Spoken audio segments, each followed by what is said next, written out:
Gedər oldum qürbət eləsən salamat qalaydarla. Halallıq ver qoy qalmasın ürəyimdə xalaydarla. Günəş gəzib yorulanda, sazın simi qırılanda, göydə qartal vurulanda məni yada saraylarla.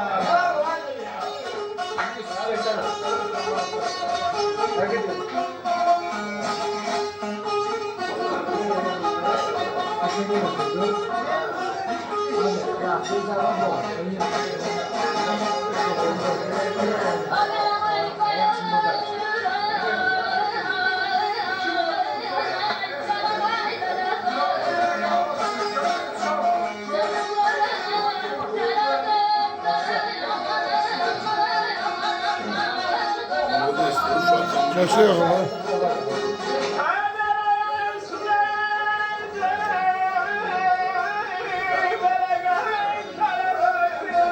Yolunda yaşıyor ha.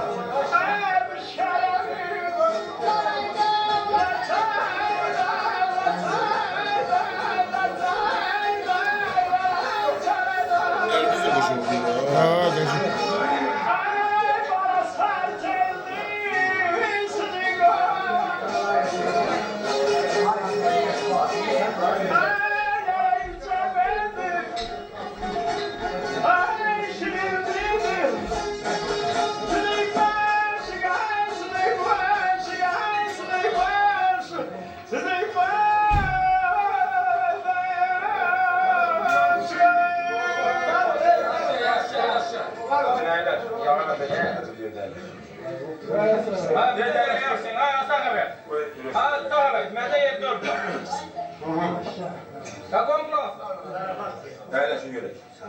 Bizim köyde konaklarımız var. Onu bir de Türkçe.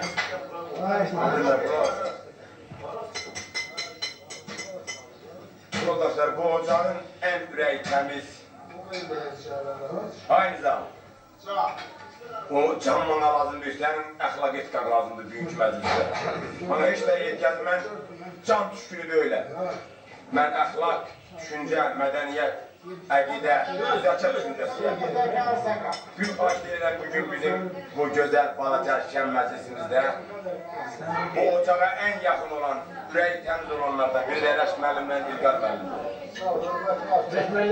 Kaç denilən bir Rəşq müəllim, sənə can cevap verirəm, gəlir. Paylaşın. Sağlam verin de sağlam var mı? Bəlkə mən qanmamışam, sən də bana mı borçlar etsən? Qanan qanmaza borçludur, bu mən qanmaz olmuşam qanım. Sağ. Kaç denilən herhangi bir gözəl sipariş verin. İlqar da bir gözəl, sən də vəzələsin özündə. O qədər onun azar keçəcəm, onun gözəl misralarını, gözəl ifadələrini. Dil ürəyin ifadəsidir. Dil ürəyin ifadəsidir. Onun ürəyindən gələn, süzülən, çətinləri yararında bir gözəl ifadəsi olmayan çatır. Belə bir işçilə bunu deyirikcə. Ay İlqar, qalqara bir gözəl sözdür. Hər ikinizi əvəz elə. Siparişdə sizindir, sözdə, meydanda, bu evdə, bu Gülşət də qalır.